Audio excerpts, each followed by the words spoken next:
Former South Korean president convicted of insurrection, sentenced to life.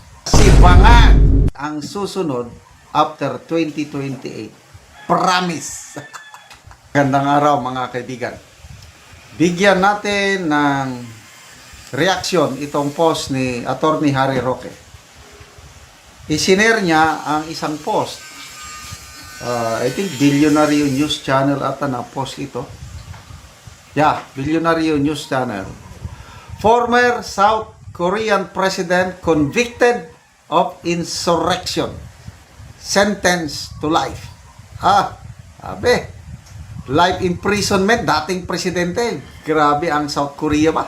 Nakakabilib. Ito ang reaksyon ni Attorney Roque. Sabi niya, si Bangag, V as in victory. I don't know sino itong Bangag ang susunod after 2028. Promise. Pinky promise pa. Tingnan natin. People who reacted. 11,000 people who reacted. 8,300 nag-like, 1,900 ang nag-heart, love, so pabor kay Harry Roque. 767 lang tumatawa, hindi naniniwala kay Harry Roque. So, ibig sabihin, mga 92% naniniwala sa prediksyon ni Attorney Roque na ang susunod na makukulong after 2028 ay yung tinatawag niyang ngagba. Ay, hindi ko kilala sino yung ngagba na sinasabi niya. Okay, so basa tayo sa comments, ano? Okay, mga comments. Sabi ni Yuwilin Nakario, papasin, buti aabot pa yan 2028 ang ngagba, nagsinturon na ng tay. Tata, sabi niya, bonus kung aabot pa ng 2028 si ngagba. Wilson Valdez, uunahin ka.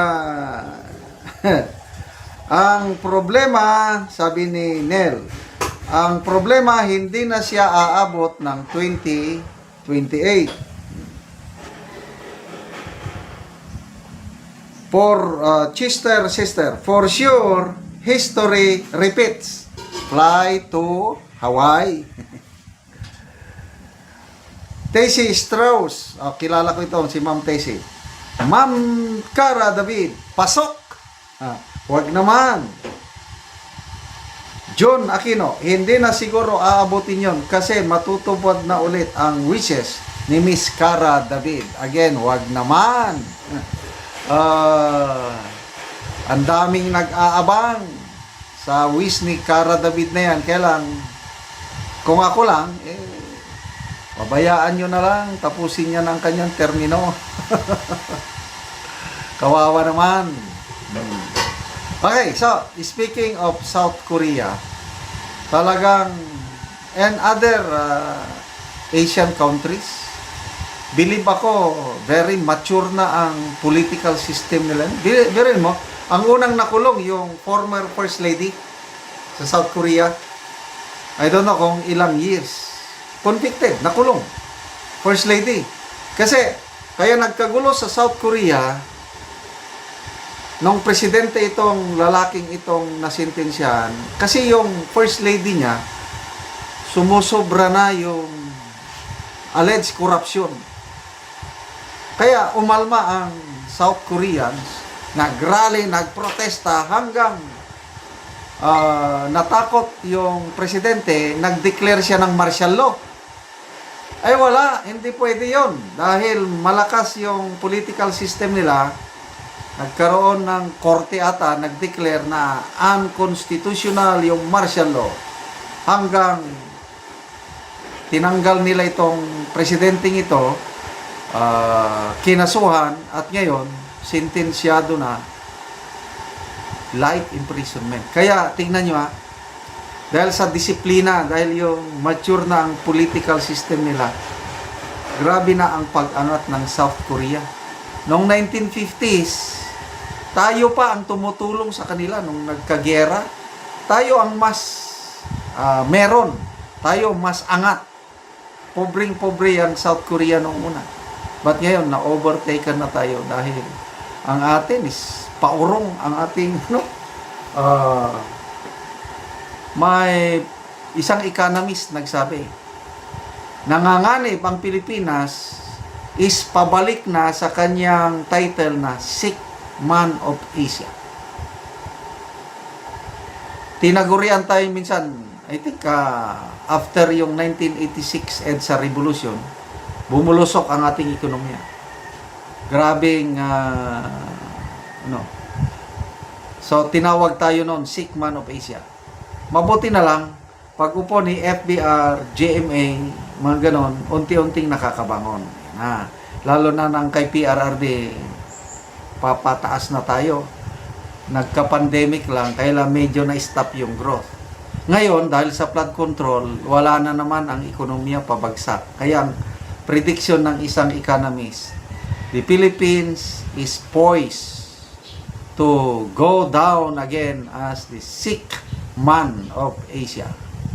Grabe, kawawa. Kaya, I don't know, anong mangyari? Sana, magkakaroon ng righteous governance. Yan ang dalangin ko. Kasi grabing corruption.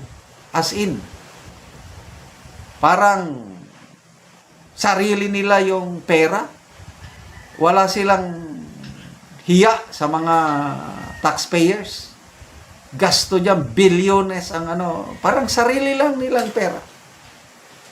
Kaya itong 2028, sa flood control na iskandal, halos walang mapanagot eh.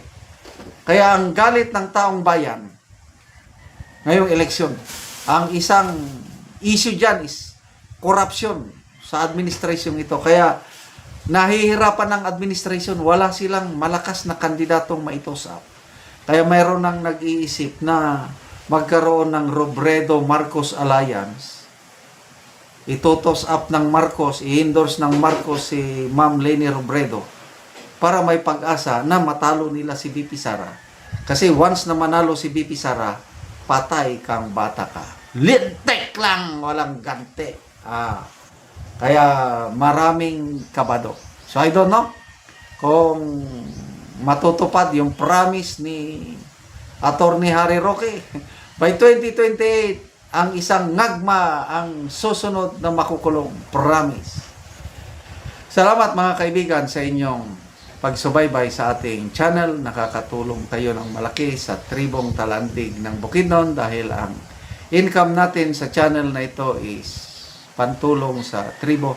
Namimigay tayo ng libreng yero at pako para makapagpatayo sila ng mas maayos na tirahan.